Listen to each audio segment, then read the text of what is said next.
Hi, I'm Bob Van Older from Van Older's Kitchen and Bath, and today I'm going to show you how you could touch up some damage on a cabinet door. And if it was a cabinet door, you're lucky enough that you actually be able to remove it from your kitchen and lay it horizontally. If it happens to be a deep gouge, I've purposely gouged this door here, and then later on I'm going to show you how to take care of light scratches here. So we'll take care of the deep gouge first. The door's laying flat, and then you can get a wax crayon like this. And the best way to actually fill this is to heat the crayon.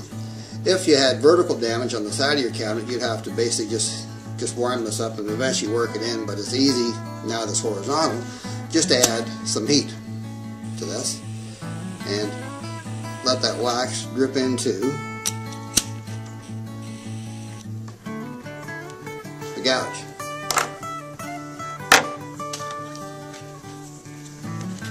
Then this is very similar to a credit card. Just scrape away the excess.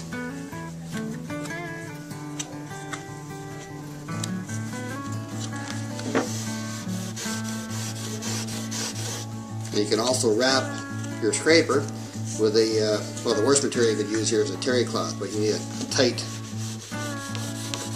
fabric here, just to clean off the excess. Alright. Then, after that, there's also a top coat available, and you can go over top of this.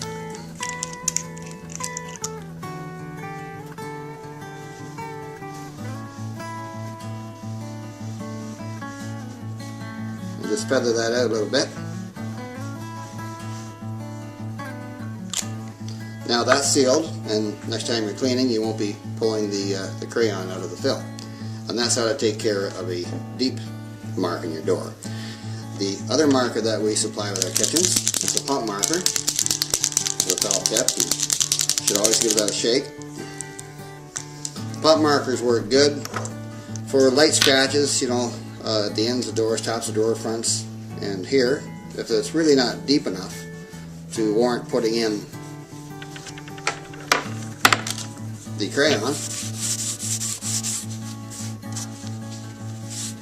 then the light scratches, this marker works nice, and you can just feather that in and wipe it down. And for the light scratches, you're done. You do not need to add top coat on top of this.